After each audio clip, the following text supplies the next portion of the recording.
Hola, buenas, mi nombre es Alejandro Hermosilla, soy el creador del blog Avería de Pollos y mi idea en este vídeo Avería es homenajear a un pintor que bajo mi punto de vista ha sabido plasmar perfectamente cómo los procesos de globalización acaban convirtiendo al ser humano en una caricatura de sí mismo, que ha sabido describir muy bien la incertidumbre contemporánea. Me refiero, como no, a Ángel Charris. ¡Ahí voy!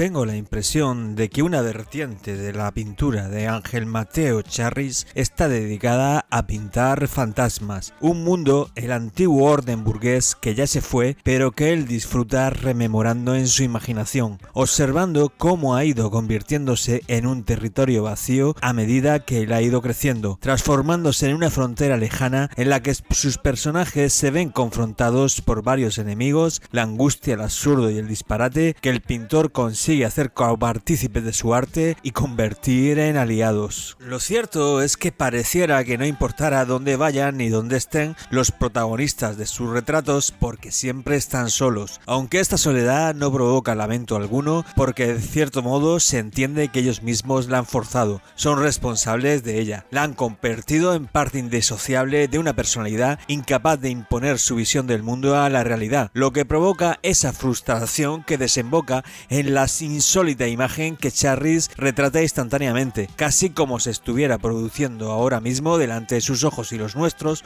o el pintor tuviera en su taller un catalejo o un boquete que le permitiera contemplar en vivo y en directo aquello que dibuja.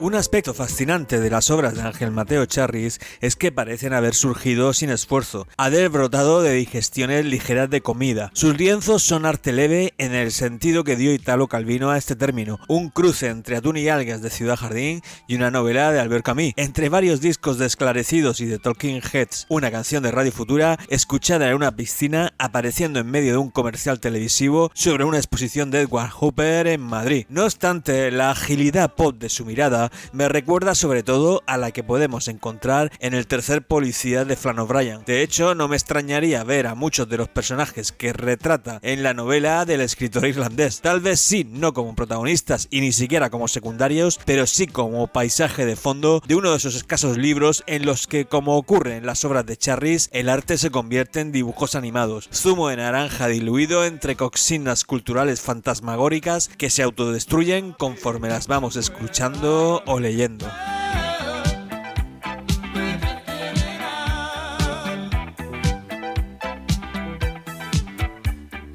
Existe en Charris una fascinación no exenta de perversidad y nostalgia por el mundo que retrata, una necesidad infantil por que esos vestigios no se pierdan y al mismo tiempo un deseo de que no vuelvan más, desaparezcan del primer plano y permitan que el aire fresco corra suavemente por la ciudad contemporánea. Se percibe asimismo en los lienzos de Charris cierto desasosiego al comprobar que la realidad es parecida a un telediario o una agencia de viajes y que la mayor parte del relato colonial europeo era falso. Estaba protagonizado por falsos iconos del progreso a los que, sin embargo, por mor de haber crecido y haberse educado con ellos, no puede dejar de amar y añorar. El paso del tiempo y los vertiginosos cambios sociales nos han enseñado que Roberto Alcázar y Pedrino Tintín eran probablemente héroes racistas, como muchas de las clásicas películas norteamericanas sobre la Segunda Guerra Mundial, que dejando de lado su indiscutible calidad, transmitían los valores del imperio occidental, negaban a los otros e imponían una mirada. Pero este hecho no puede, lógicamente, ni invalidar su valor artístico ni el peso sentimental que dejaron en miles de jóvenes que sí que los consideraron adalides de la libertad. Es precisamente de ese contraste entre lo que aquellas parábolas capitalistas occidentales pretendían ser el bien y lo que realmente eran, maquiavélica manipulación, esa estatua inamovible que fueron y en aquello que el transcurrir del tiempo las ha convertido, de donde pienso que surge espontáneamente parte del arte de Charris, su lúcida mirada capaz de mezclar ergué, chirico y realismo en un solo plano a la Europa surgida tras las dos guerras mundiales, que es tanto un intento desesperado por resucitar e inmortalizar ciertos valores caballerescos como una ácida visión de su inutilidad actual, el significante vacío en que se han convertido. Y probablemente de ahí también proceda la eterna juventud de sus lienzos,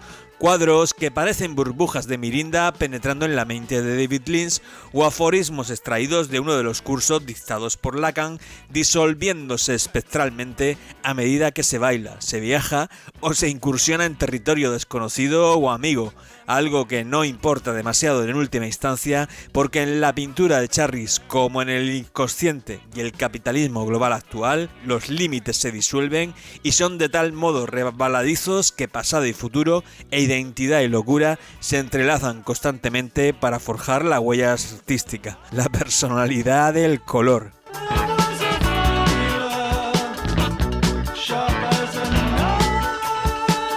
En los cuadros de Charris la tecnología se encuentra tan integrada en nuestra vida que no somos capaces de identificar los trastornos que produce. Nadie se inmuta en las obras de Charris porque tampoco a nadie parece importarle pasar horas y horas mirando el móvil o consumir la propaganda de los telediarios diariamente. El futuro que nos presenta Charris no es hostigante, pero sí inquietante, no tanto por el abuso tecnológico sino por la inacción de los seres humanos. Nadie pareciera, de hecho, dar importancia a ningún hecho concreto. La quietud es abrumadora más por individualismo que por zombificación, tal vez por ese progresivo, irresponsable e imparable lavado de cerebro que se produce un día tras otro en las sociedades de masas. La obra de Charris describe el exacto momento en el que los viajes pasaron de ser aire puro, un logro moderno, un acertijo industrial, un enigma a descubrir, a convertirse en rutina globalista, ruina posmoderna a mayor honra del consenso y de las certezas. La obra de Ángel Charris describe a la perfección la tómbola globalista, un juego capitalista que en su mayor parte se encuentra preparado y planificado por empresas y corporaciones multinacionales, pero que también posee mucho de azaroso. La obra de Charris no describe las luchas de los mal llamados países exóticos o del tercer mundo contra esta globalización, sino que más bien plasma el momento exacto en el que se convierten en exóticos, en familiares, en el momento en el que esos países pasan a formar parte de la cultura pop, o más bien el instante en el que son fagocitados por esta cultura y comienzan a convertirse en no lugares, un plano en el taller de un ingeniero que trabaja para una multinacional y una cifra de alguien que invierte en bolsa.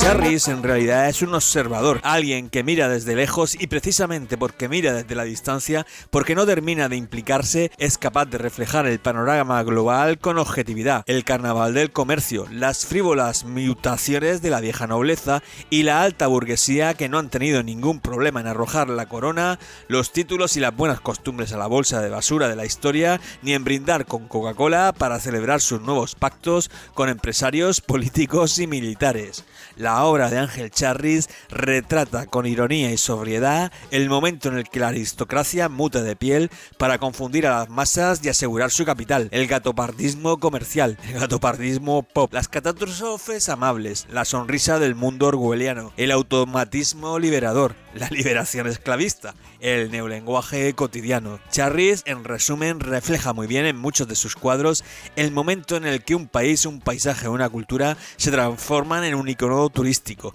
ese día en el que una tierra yerma se transforma en aeropuerto, una playa en puerto de culturas pop y el mundo se convierte en un casino intercambiable, una rampa de despegue para occidentales y orientales, para más INRI de los reyes del comercio.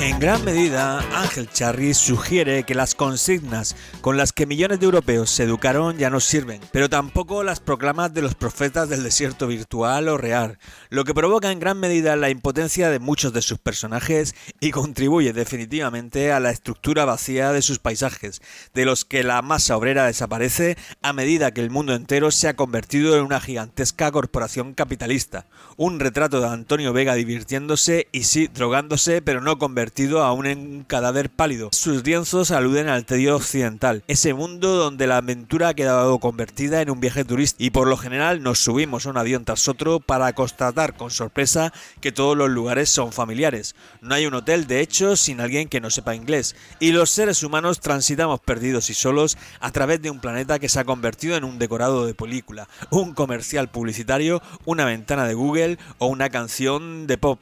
Tal vez porque en la realidad la muerte y el destino ya no son más que inventos y la sangre humana electricidad televisiva. En cualquier caso, no pienso que haya que tomar demasiado en serio las palabras que dije con anterioridad, básicamente porque creo que Ángel Charris es el artista del desparpajo, esa festiva lucidez que insiste en los misterios y el silencio como medio de alcanzar un secreto, y sobre todo de indagar en lo que se esconde tras la felicidad, que es finalmente lo que consiguen sus lienzos, que todos gocemos al contemplarnos a nosotros mismos y a nuestros contemporáneos convertidos en fantasmas, que todos gritemos soy un fantasma y que dentro de una biblioteca imaginaria que nos permite reconstruir la vida y el mundo las veces que queramos en medio de un presente continuo e infinito.